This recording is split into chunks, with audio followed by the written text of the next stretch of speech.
So as Vasu was just telling all of us, today's topic, what is a strong mind, is based on uh, indirectly on the slokas of Satdarsanam.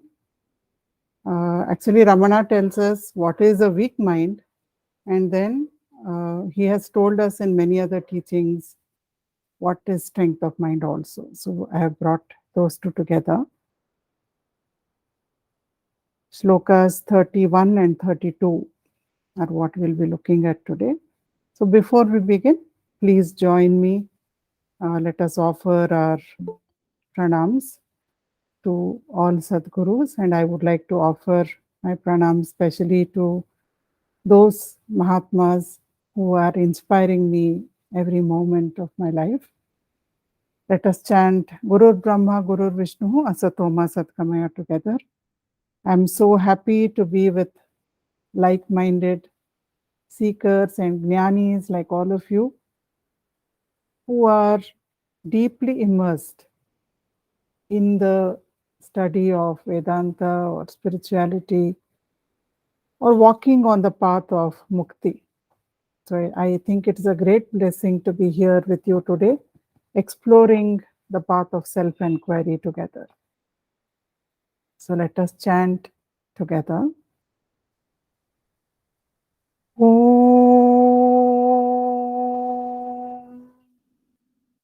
Gurur Brahma, Gurur Vishnu, Gurur Devo Maheshwaraha, Gurur Sakshat Parabrahma, Tasmai Shri Gurave Namaha.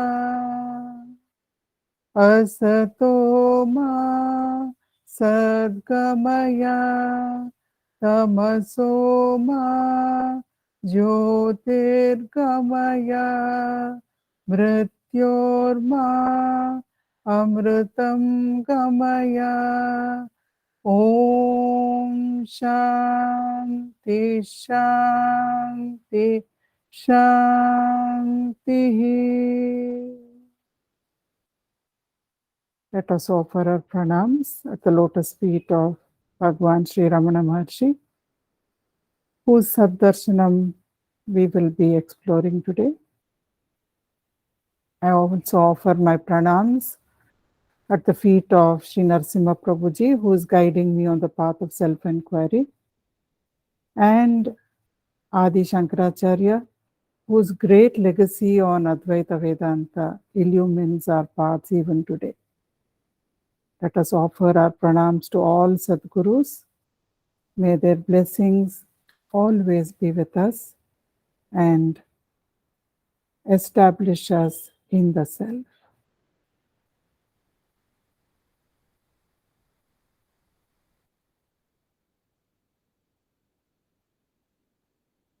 So we always begin when we take a few shlokas from any composition. It is customary to begin by referring to the summary of the previous shlokas so that we study it in context. Otherwise, it's easy to misunderstand what the shlokas are saying or go off at a tangent somewhere where the person who has composed that, the rishi or the sage or the Sadguru, does not intend that to be the meaning of those shlokas.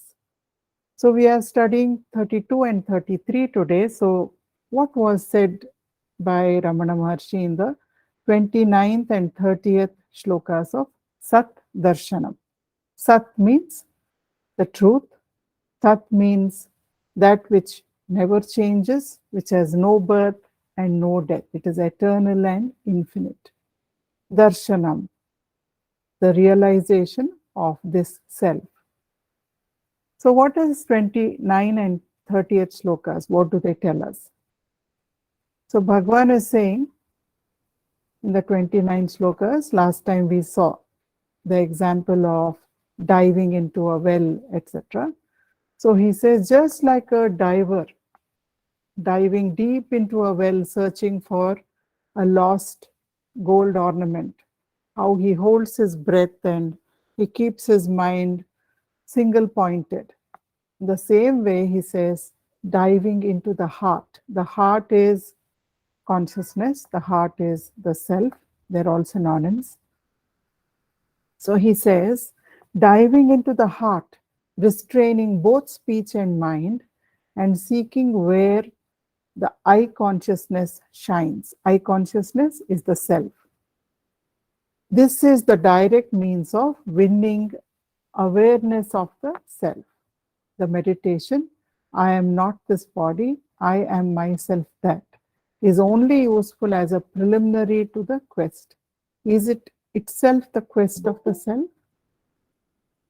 So here Bhagavan is strongly underlining for us, yes, you understand, I am not the body, I am not the mind, I am not the intellect, I am the self. Once you have understood that, can you go on repeating that to yourself or just staying at the thought level? He says it is required as a foundation for the quest of self-inquiry, but it is not itself the quest. Then he goes on to say in the sloka 30, he says, the mind introverted by being engaged in the quest of who am I is lost in the heart, and the ego bows his head in shame. There shines by its own light a pure consciousness as the limitless I. That consciousness is not the spurious ego. It is the transcendental, infinite reality itself. It is the blissful, real self. So it is good to understand the Vedantic truth that I am not this body and that I am the self. But we cannot stop there. He says, you have to go on to self-inquiry. It is only then that the ego gets dissolved. So what does he say now? Before we begin that, I would like to narrate an incident from the life of Sri Nagama, one of the very acclaimed disciples of Ramana Maharshi, who lived for many years very close to the ashram, devoting herself to the service of the ashram. And she sat in the darshan hall and listened to the teachings of Bhagavan. And she recorded all this in the form of letters from Sri Ramanashramam. So that there's a big volume, a book that has been published, which was written by Suri Nagama in Telugu and then later translated by her brother. It is one of the very good accounts. It contains a lot of dialogues and events, incidents where visitors came and met Bhagwan and what he said to them, what they asked him, his responses. All this is there in that beautiful book. And she later also, after Bhagwan took Mahasamadhi, she wrote another book which is titled My Reminiscences of My Life. So who was Suri Nagama? Suri Nagama, remember that this is a long time ago, maybe almost a century ago. So in those days, child marriages were very prevalent in India. We have heard of them, we know about them, we have read about them, right? So Suri Nagama also she was married when she was a very young child. We don't know how old, but probably in her childhood, like 5 years or 6 years or something. And her husband passed away when she was 12 years old. So she was a child widow. And in those days, child widows had quite a tough time socially, because they were not allowed to go to any events, any religious events, any auspicious events. Even when they happened in their own household, they were not allowed to be present there. So in one way, this is a very difficult situation for anyone to face. In another way, for somebody who is spiritually inclined, such cutting off of all temptations and distractions can also give the mind a lot of one-pointed focus to pursue spiritual sadhana. So this is what happened to Surinagama. Initially, she was in great depression because the role model she had in front of her when she was a child, when she got married at that very young age, was of Sita.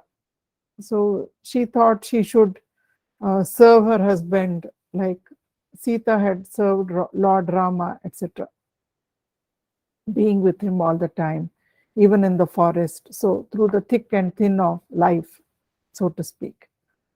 But when her husband, can hardly call a child a husband, but when the person to whom she was married, another child, he passed away when she was just 12 years old, she was devastated.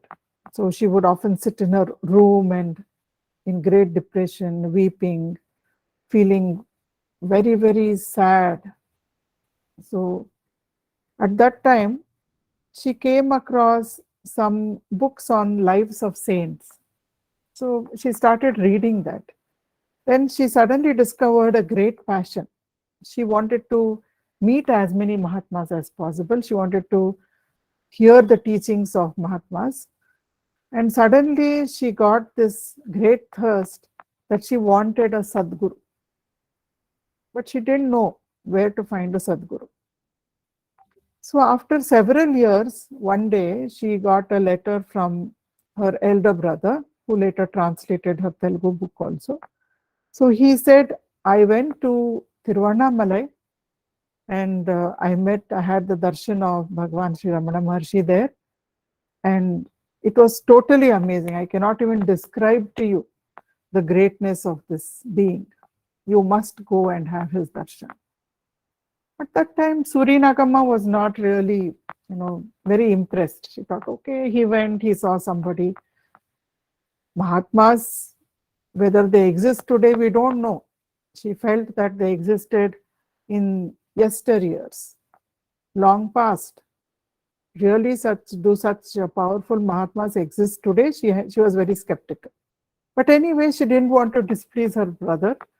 So after a while, she went to Tiruvannamalai, and the minute she saw Ramana, she says, I was spellbound. I was captivated.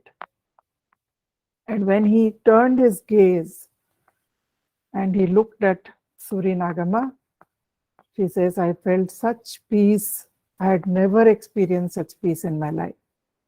So I decided I want to live in Tiruvannamalai. I want to shift to Tiruvannamalai, live there permanently, so that I can imbibe the grace and teachings of Sri Ramana Maharshi. And that's what she did. So while she was there, she had to find a house outside the ashram, because in those days, women were not allowed to stay inside the ashram after sunset. They had to leave the ashram and go back to wherever they lived or wherever they were staying.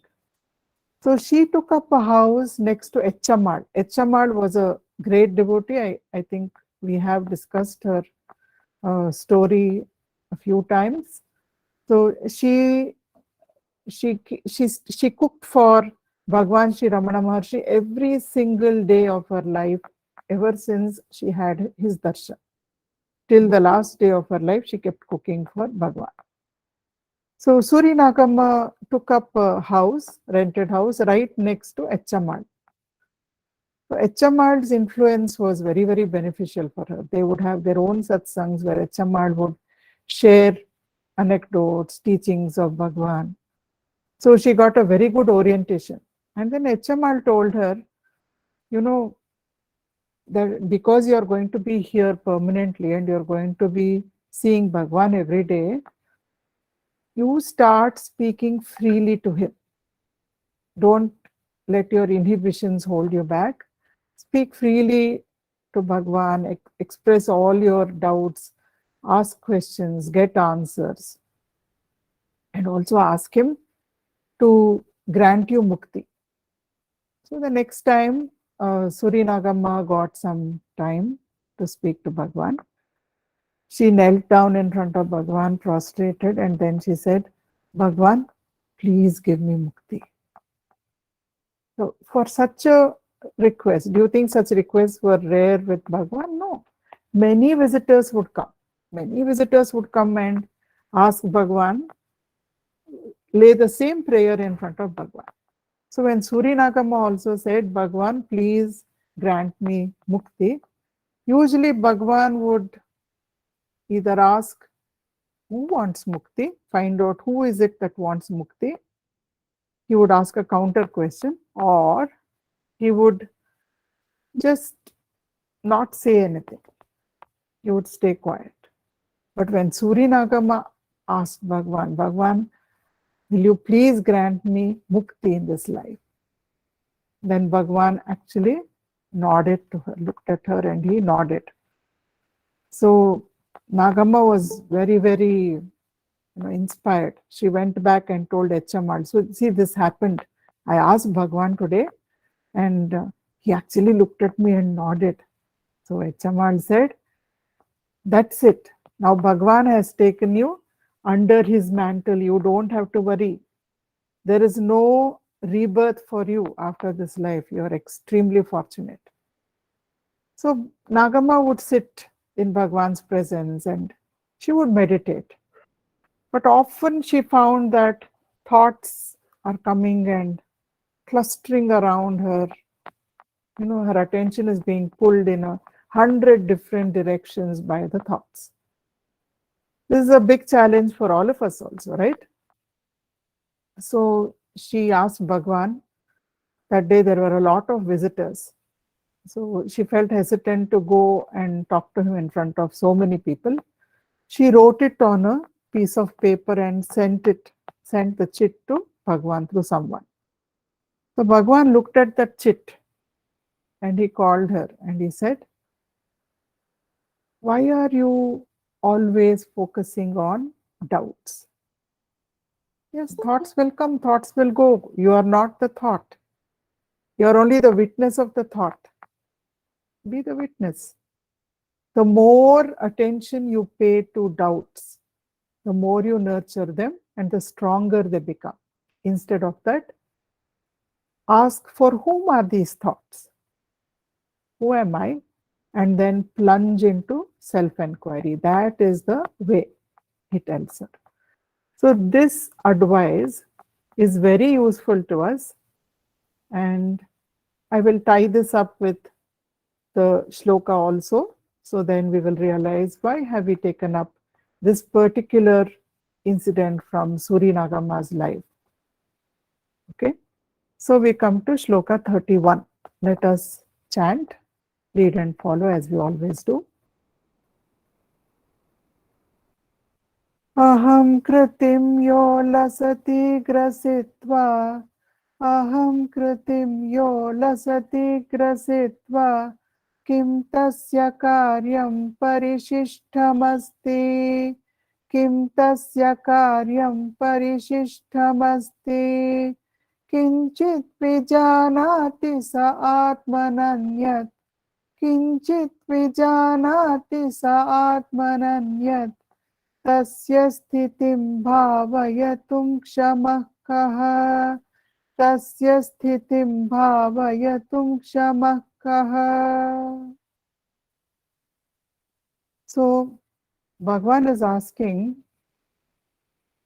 yo aham kritim grasitva lasati.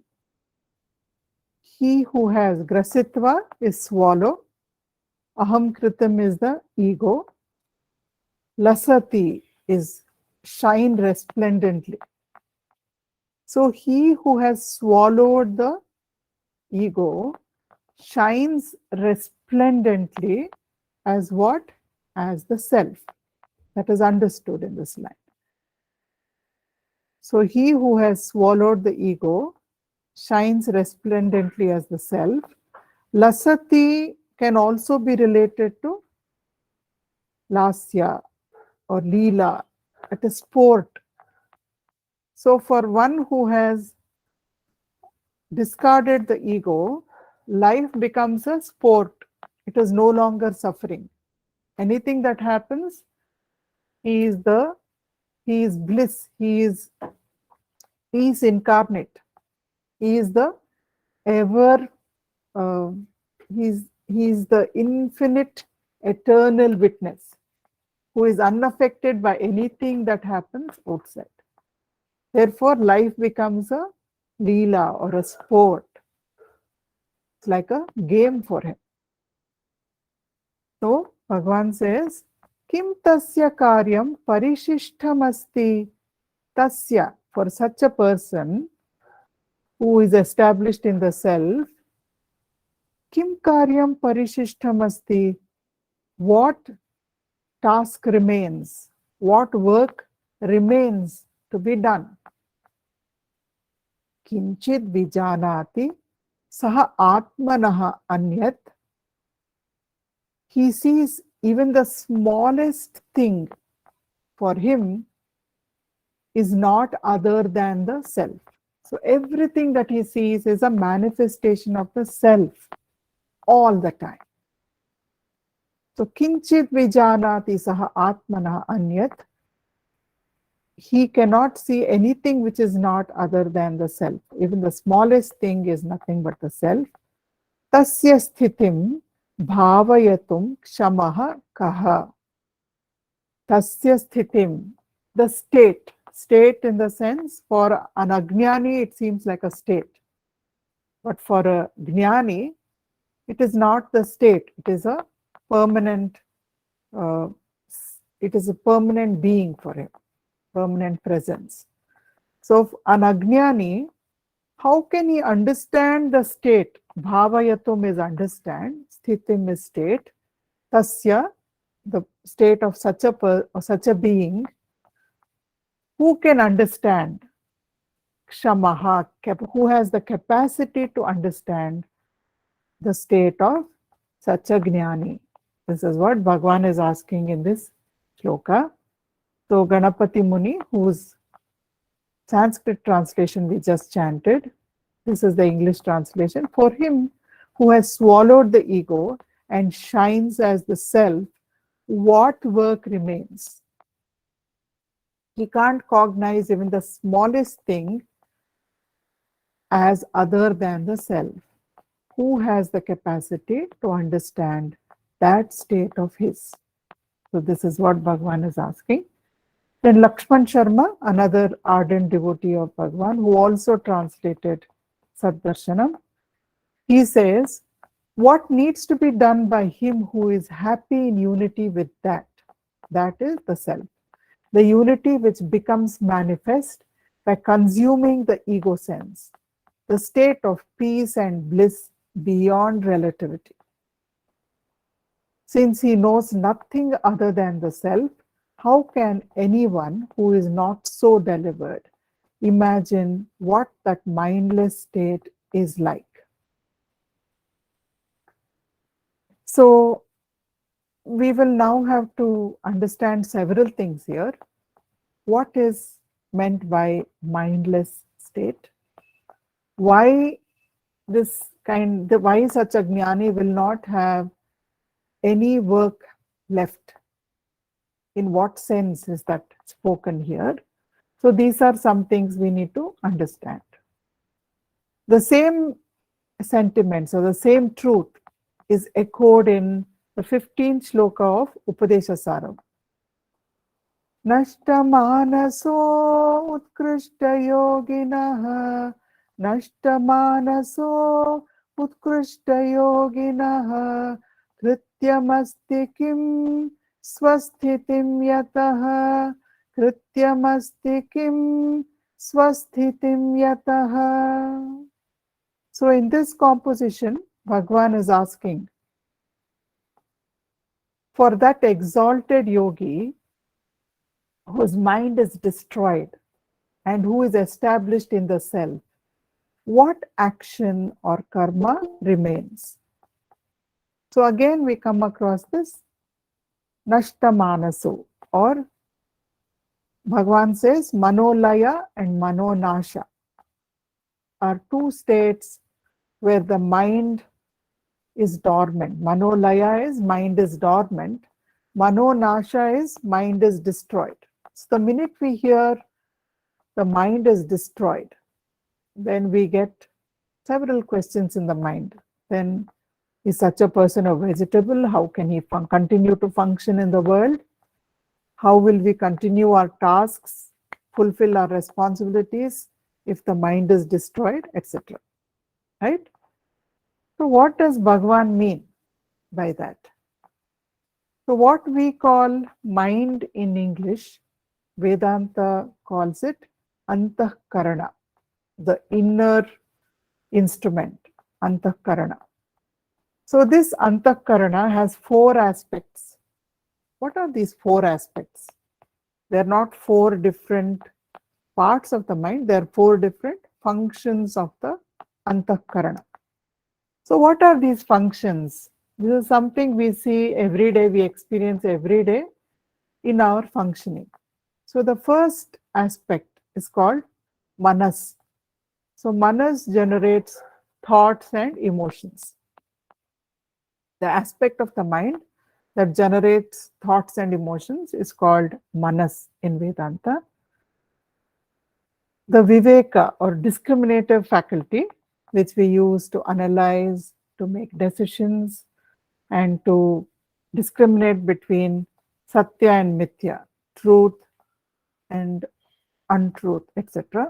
Satya, asatya. Mithya is illusory truth, which appears to be there but is actually not there. So all this happens through buddhi. In our day-to-day functioning, we use the buddhi to analyze and make decisions. Then the third aspect is called ahankara. So ahankara is just the deep-rooted thought or belief that I am this body, mind, and intellect. Complete identification with the instruments called body, mind, and intellect. That identity, which is a false identity, that is called ahankara. So whatever we do, immediately ahankara will come and claim, I did it. This is my thought. This is my emotion. When a sad thought comes into the mind, ahankara will say, I am sad. When a pain attacks the body, then ahankara will say, I am in great pain. So it is identifying with the body, mind, and intellect. When the intellect says, I am confused, I don't know what to do, that is the ahankara identifying and saying, I am the intellect. So this ahankara is like Fevicol. Whatever comes, it will put Fevicol and put its own stamp over there and stick to that. So that is what we call attachment. That is why we experience so much of suffering or dukkha when change happens in our life. Right? So it is all because of ahankara. Then we have chitta. Chitta is the memory bank where all our memories are stored. So these are the 4 aspects of antahkarana, the inner instrument, to which we refer in English as mind. Right? So usually the mind, manas part of the mind, keeps on generating thought, one thought after another thought. And we know that neurologists have said we generate about 50,000 to 70,000 thoughts every day. So all the time the mind is in a state of thinking, and we often get fed up with the number of thoughts that keep on appearing in the mind. Especially when we sit down for sadhana, we notice it even more, right? So this is the thought state. So Bhagavan says, or a jnani, for a jnani, the jnani will not identify with the thought state. He will transcend the thinking part of the mind by asking, for whom are these thoughts? Who am I? So then what happens? When we keep on persistently who am I is not really a verbal question. It is a shift of attention from the thought to the witness who is aware of the thought. So I no longer identify with the thought, but when I say, who am I? It may not be a verbal question. Initially, we may ask it as a verbal question, but then we shift. We just non-verbally shift attention from thought to the witness of the thought, and we hold it there. So this is self-inquiry. So when we keep on engaging in this, what happens? All other thoughts are gone, not out of suppression. I'm not saying, no, I should not think thoughts now. No, I'm not suppressing thoughts. I don't say, why do these thoughts keep on coming? I want to meditate. Why is this happening? So I'm not getting annoyed. I'm not getting irritated. I'm not identifying with the thinking mind. Instead, what am I doing? I'm identifying with the witness. The witness, the screen of awareness, the substratum of awareness on which thoughts are appearing. So the minute I identify with the witness, then what happens? Slowly, I am the body, mind, and intellect. That identity becomes looser and looser and looser, and finally, one fine day, it is gone. It completely dissolves and disappears. So, who am I is also gone because I am now established in the self, and ahankara becomes a functional ahankara. If you see, ahankara now, look at the slide carefully. Ahankara is I am the body, mind, and intellect before we begin self-inquiry. Once we begin self-inquiry and the ego is dissolved, ahankara becomes just a functional ahankara. So this is called manonasha, where ahankara, the false but very, very strong identification with the instruments of the body, mind, and intellect drops away, and it is replaced by just a transactional ego. This transactional ego knows that as long as the prarabdha karma is there, these instruments are available. And these instruments will be used as instruments without identification. So all the time, the jnani is aware of his true identity as the self, but he uses this functional ahankara. That means body, mind, and intellect are used only as instruments to carry out whatever he wants to do. So this is called manonasha. Permanently, I am the BMI, I am the body, mind, and intellect identity is given up. That is manonasha. Why does such a jnani not have any work left? So let us just look at this.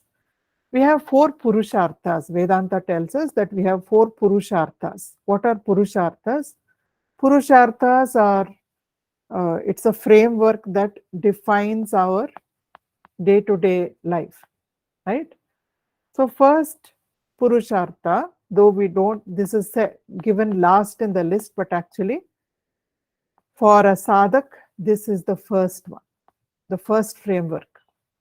Moksha, mukti, or liberation.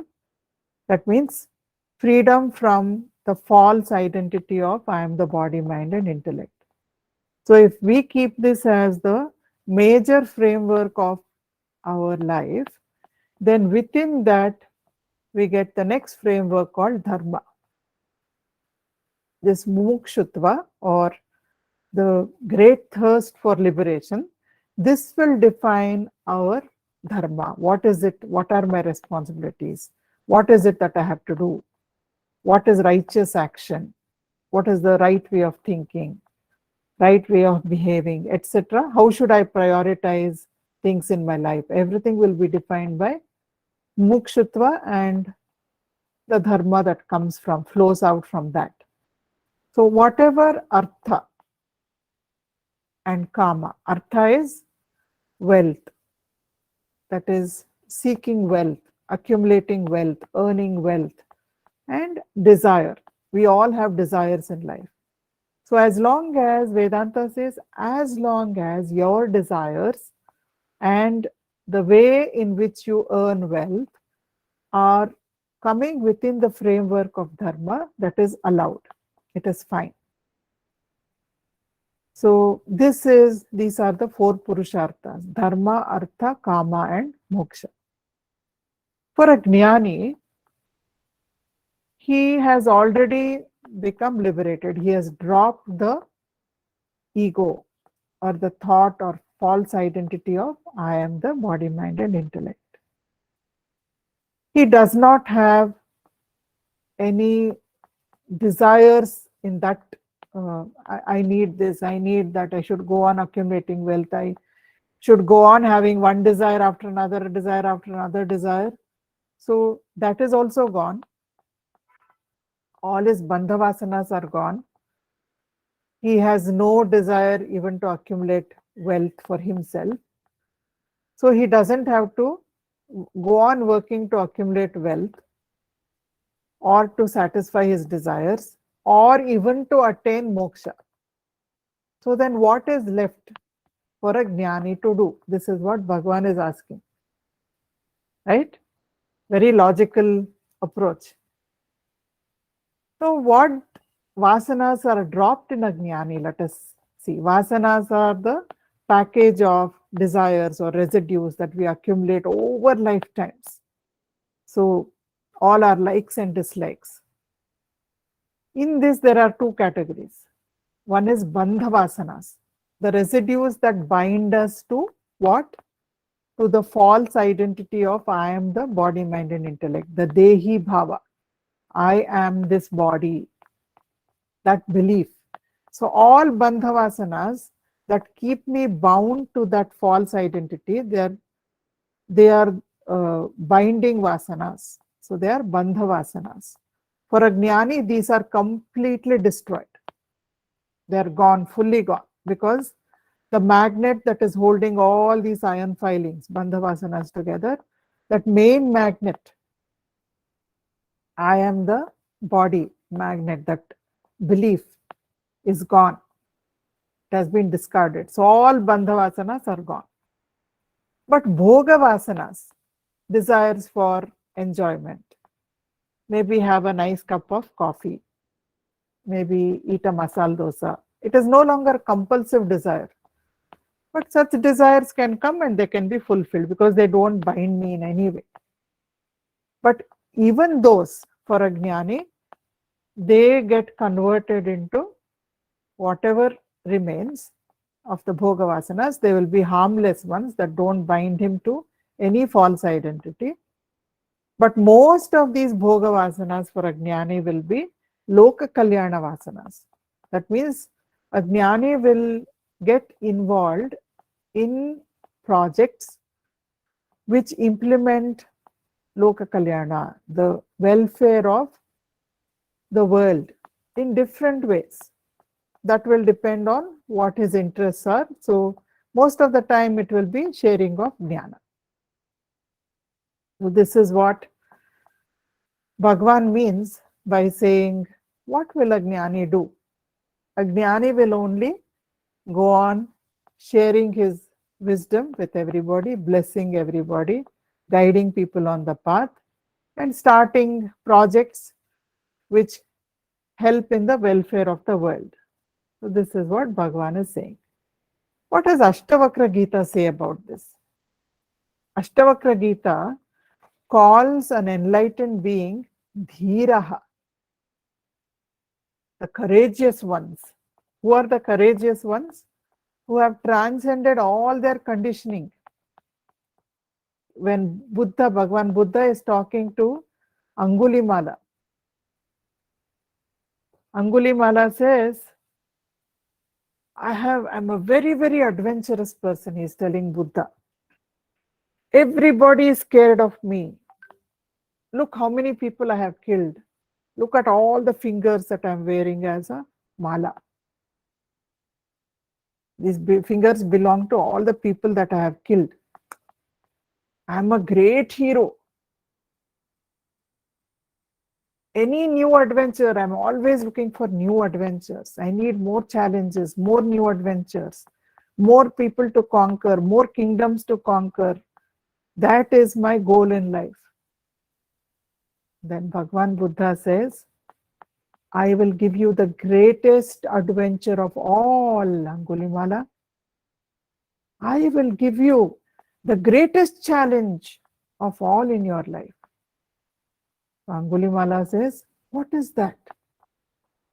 Bhagwan Buddha says, conquering your own self, the small self, SELF. The belief, the illusion that I am the body. That is the greatest adventure that anybody can undertake. It is the most difficult one because you have to question all your basic beliefs. One by one, you have to question, you have to question, you have to discard, question, discard. That is the most courageous thing that anybody can do. So then Angulimala says, yes, then I will become your disciple. Then I will become your disciple. I want a new adventure. I want a new challenge. So this is how he becomes the disciple of Bhagwan Buddha. So Ashtavakra Gita is saying, Dhirastu bhojyamano api pidyamano api sarvada atmanam kevalam pashya na tushyati na kupyati. Whether somebody praises or somebody torments, a jnani, he never forgets his true identity, his true nature. I am the self.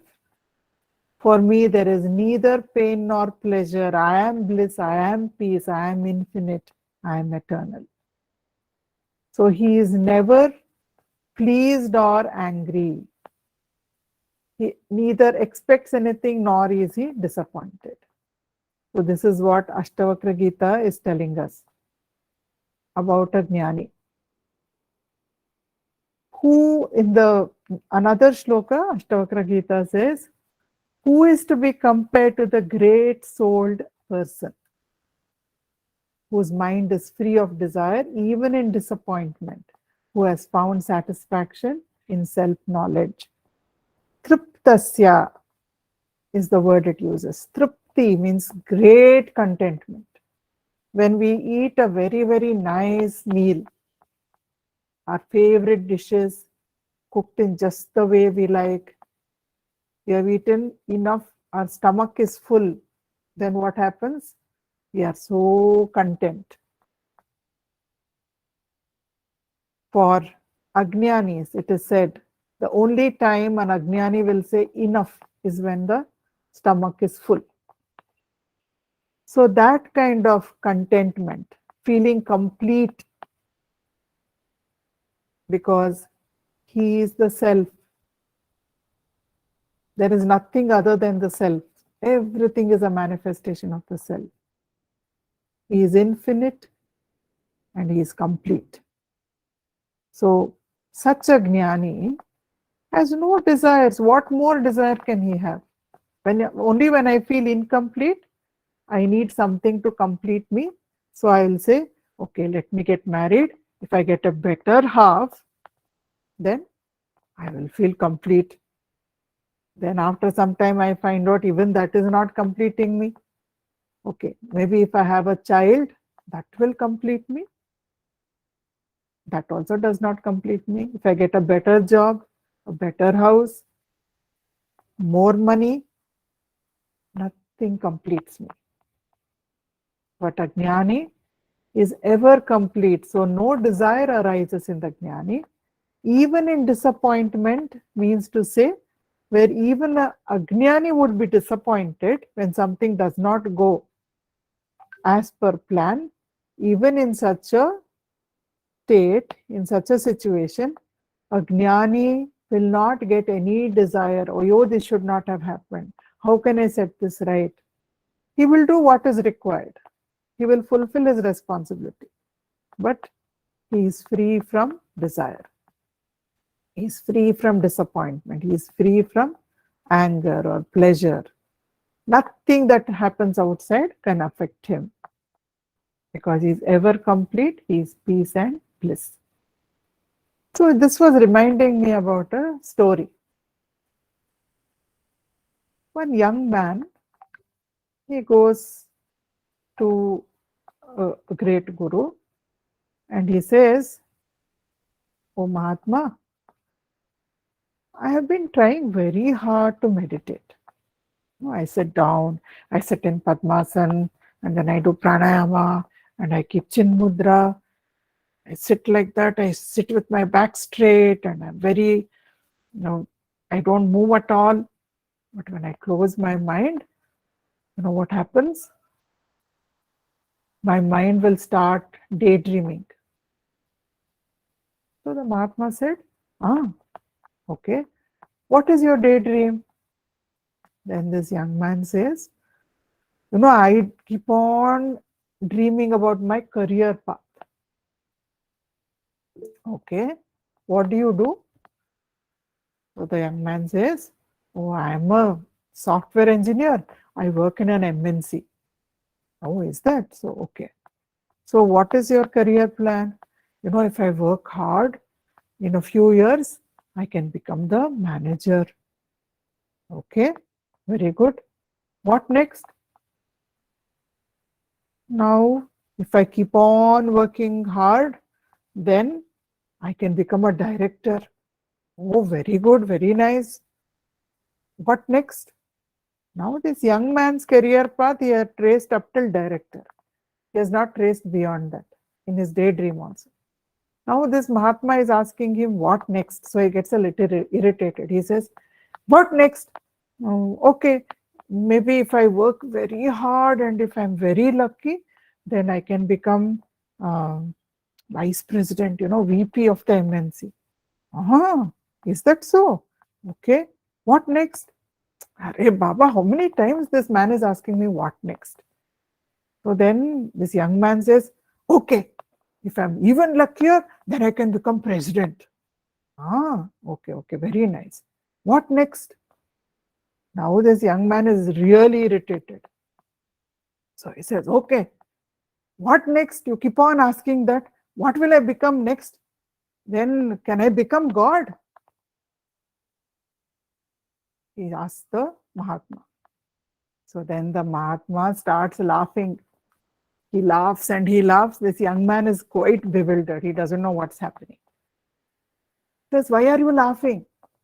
Then the Mahatma says, that is one thing you don't have to become, my friend, because you are already that. So we're all already the self. What next applies only to the transactional world. Bhagavan is saying, even now you're already that. Why have you got entangled in this game of becoming? Yes, in the transactional world, in your profession, work hard, get promotions, that's fine. Use the BMI, body, mind, and intellect, to do what you need to do. But inside, your bliss, your peace, you're already that. Why do you depend on what happens outside to give you happiness inside? You are that. Bhavaroga, you don't have to go on become. Bhava is become. We say Dirgha Yushman Bhava. Dirgha Sumangali Bhava. Become long-lived. May your marriage last for a very long time. So become that, become this. But Bhagavan says, you don't have to become that. You're already that.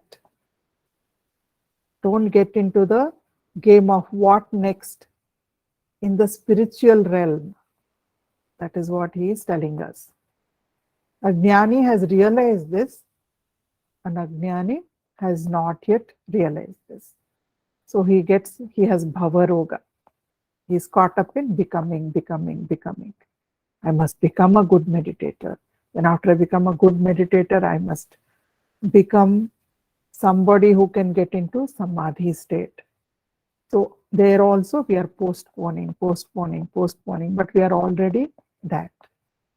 You just have to realize your true nature, Bhagavan is saying. So in the 32nd shloka, Bhagavan says, let us chant it. Ahasputam tattvamasi iti vedaha. Ahasputam tattvamasi iti vedaha.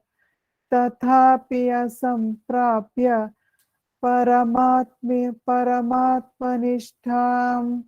Tathapi asamprapya paramatmanishtham. Bhuyo vicharo mati durbalatvam.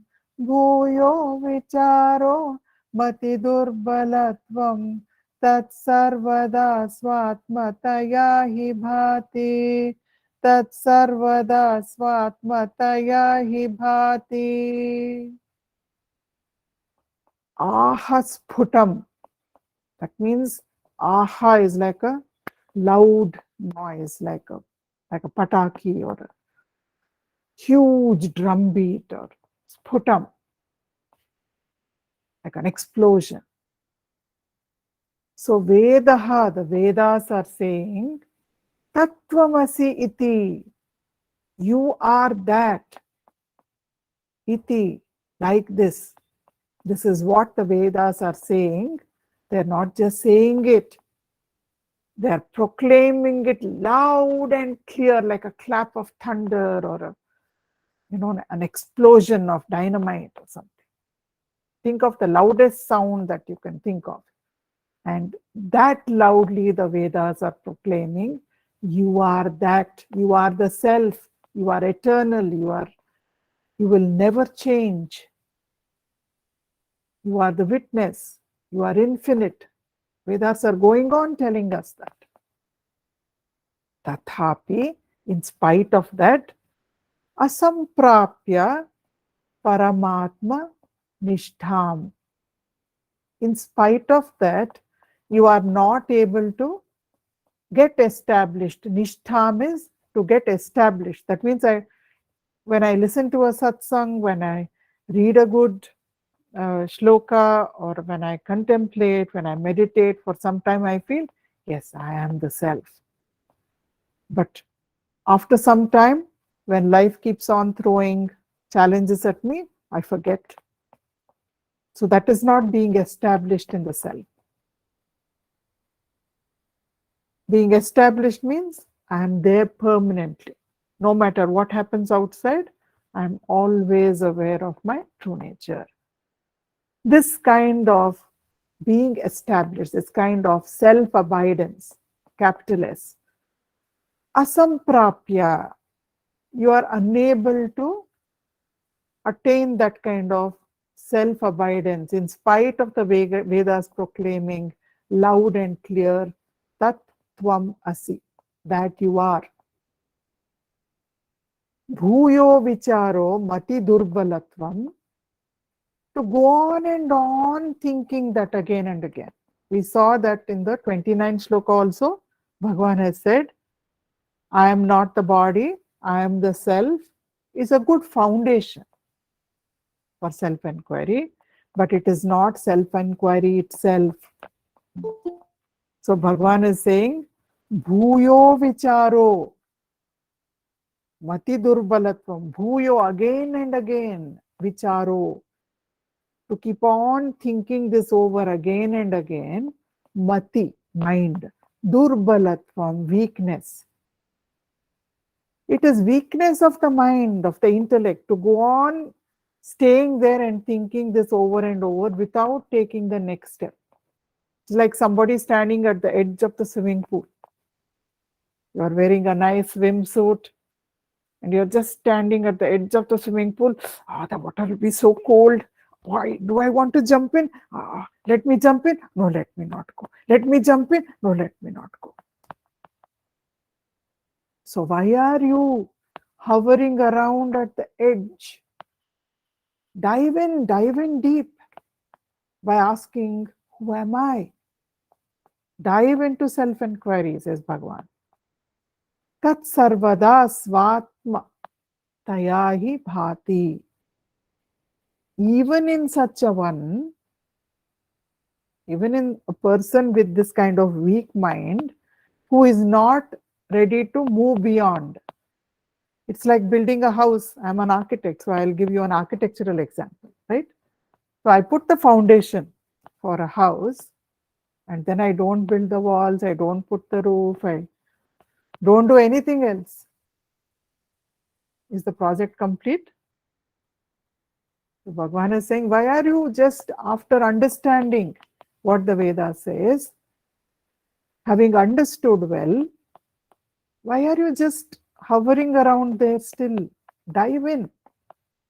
But even for somebody who is too weak-minded to plunge into self-inquiry, the irony is, says Bhagavan, even in him, Svatma Tayahi Bhati.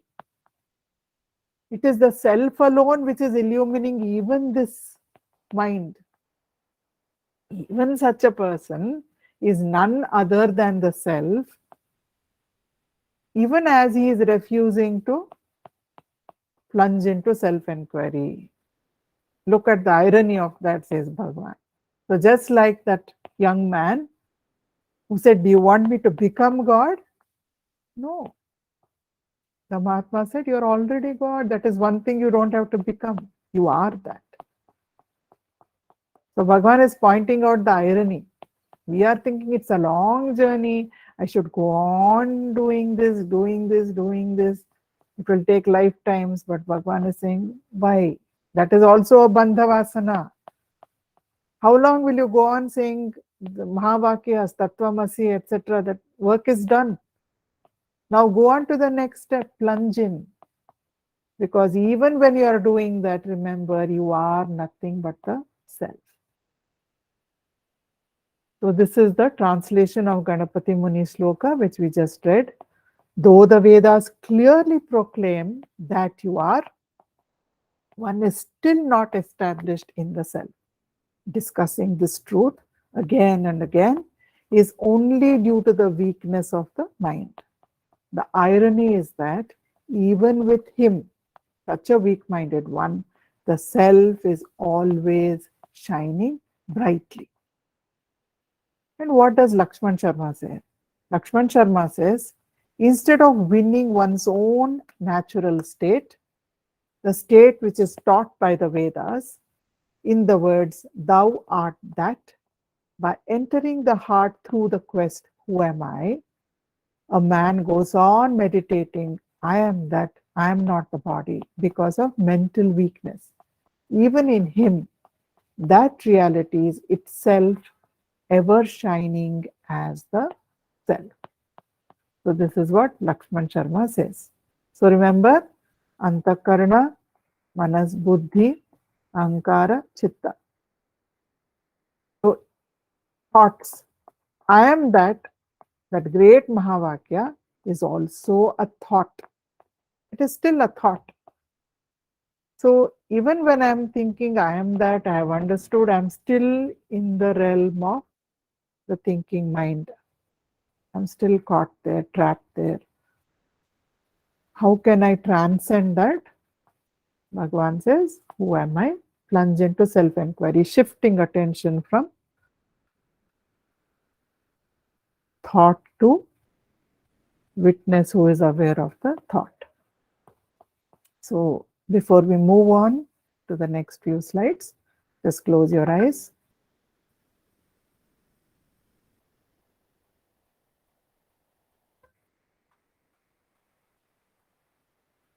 Breathe deeply.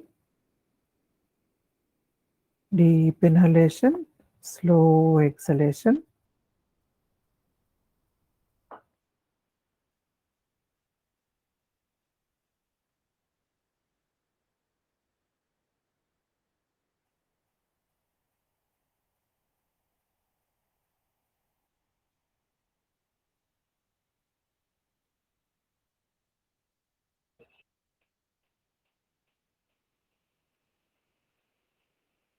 Feel your mind becoming quiet as you breathe in slowly.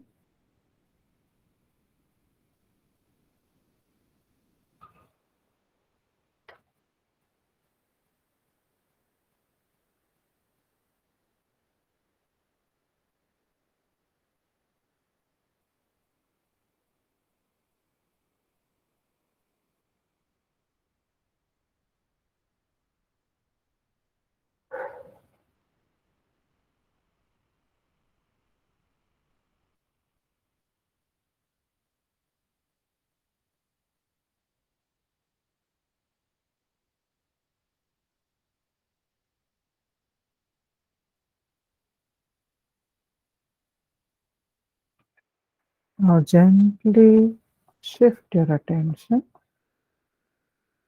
from the breath to the one who is aware of the breath.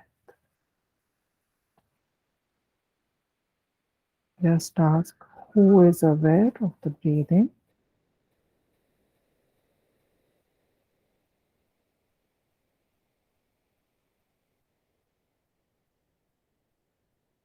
Go into Sakshi Bhava, identify with the witness instead of with the breath, with the witness instead of with the thoughts.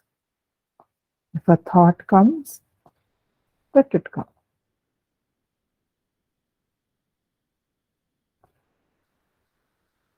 Just remember, I am the witness of the thought. Thoughts can come and go as they like. It doesn't bother me because I am the witness.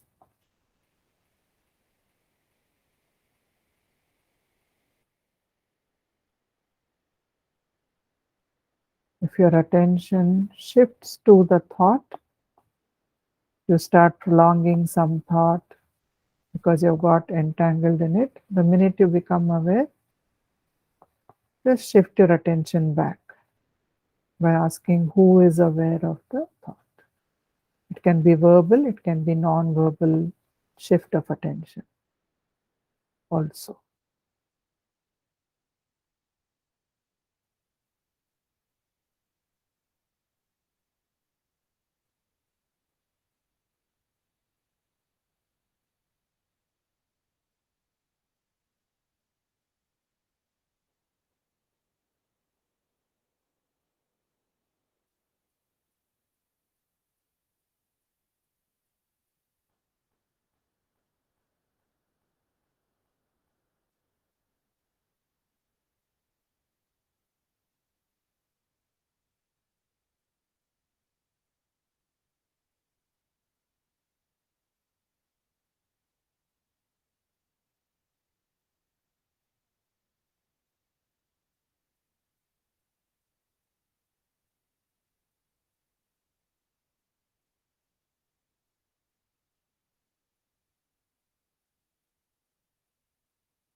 We can do this anywhere at any time. We can remain identified with the witness rather than thoughts, feelings,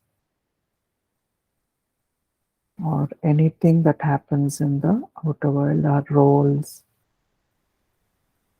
by asking, who is aware? Who is aware of this? Or silently shift attention from the role or thought or feeling to the witness who is aware of these.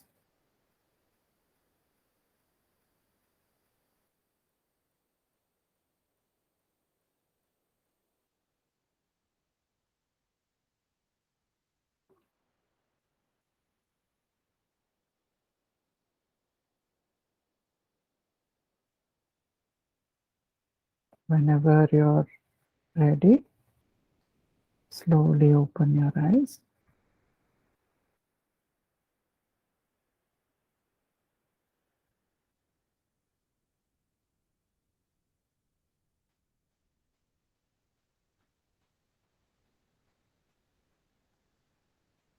So Bhagavan says, the question, who am I, is not really meant to get a verbal answer,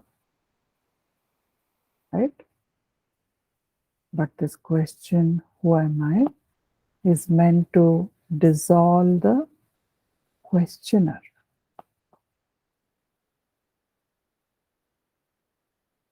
I'll read it again.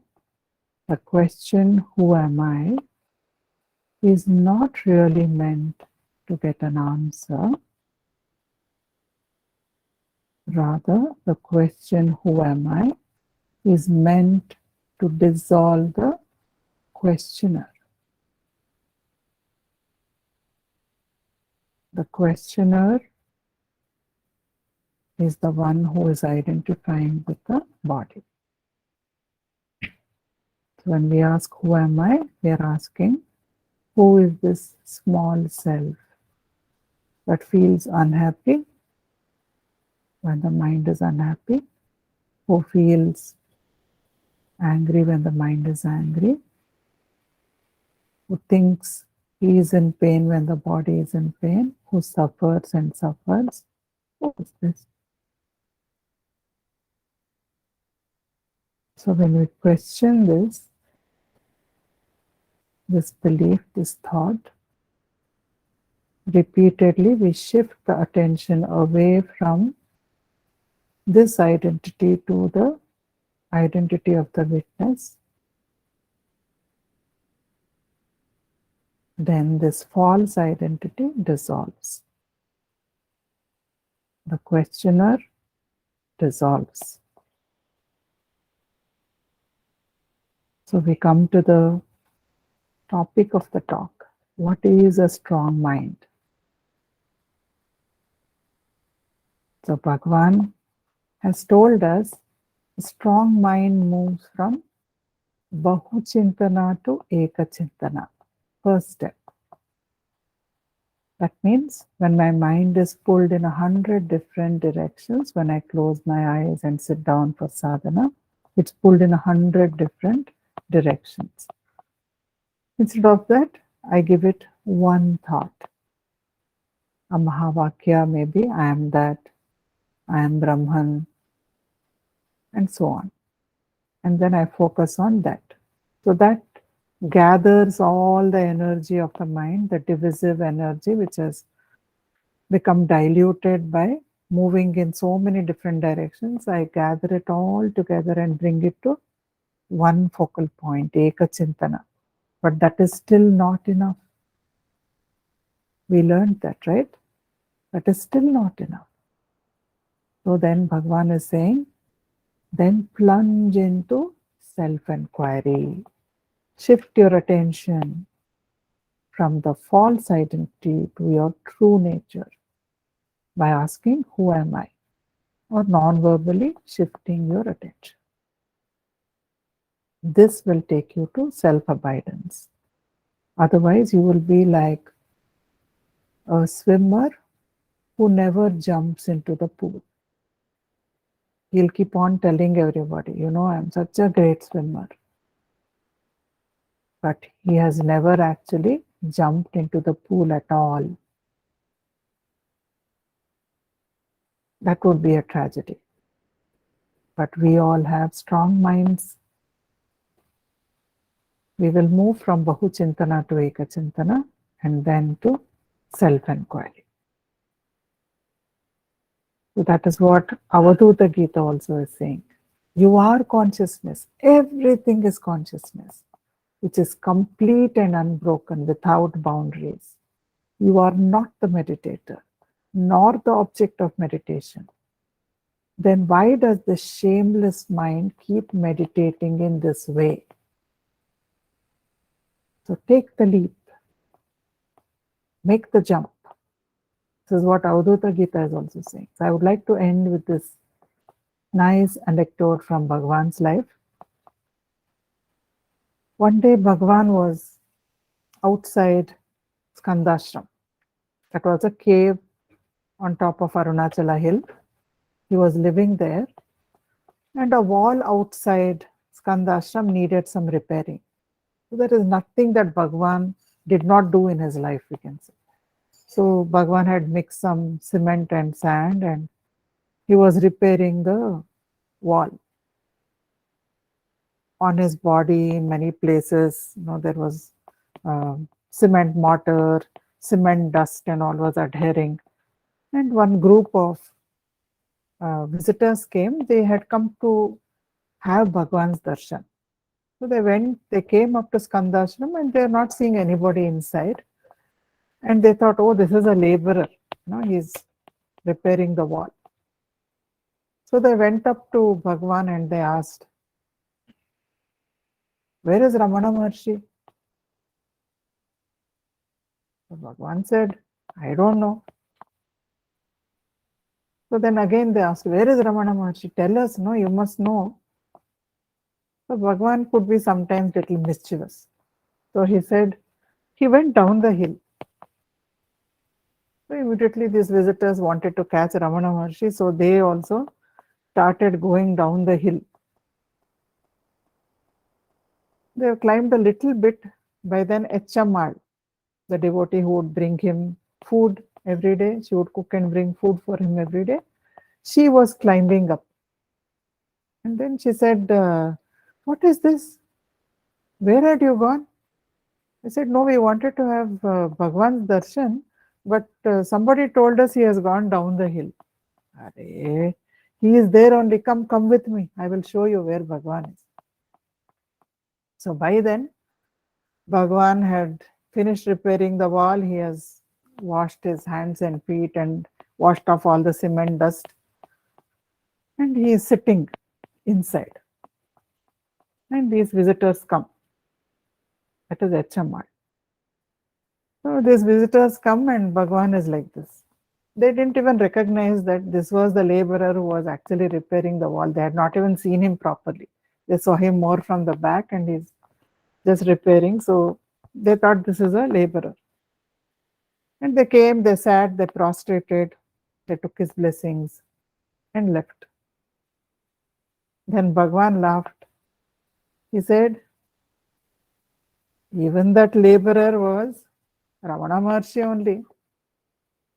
They saw him when they saw the laborer also, it was Ramana Maharshi. When they came and saw here also, it was Ramana Maharshi, but they did not know. And Echammal said, Bhagwan, don't do such mischievous things. What if they had gone away without your darshan? Then Bhagwan said, oh, they had my darshan anyway. I had already blessed them, even when they thought I was a laborer. So what is the loss? So that is what we are also like those visitors. We are identifying with roles. They thought that is a laborer. We think I am the mother, I am the father, I am an architect, I am a lawyer, I am a homemaker, I am a wife, right? But we forget I am always the self. And all these roles come and go. None of them is me. Nothing that the role experiences can hurt me. Nothing can elate me because I am supreme bliss. I am supreme peace. I am ever complete. I am infinite. I am eternal. I am the self. So that is what Bhagwan is also telling us. So let us offer our pranams at the lotus feet of Bhagwan Sri Ramana Maharshi for his amazing wisdom.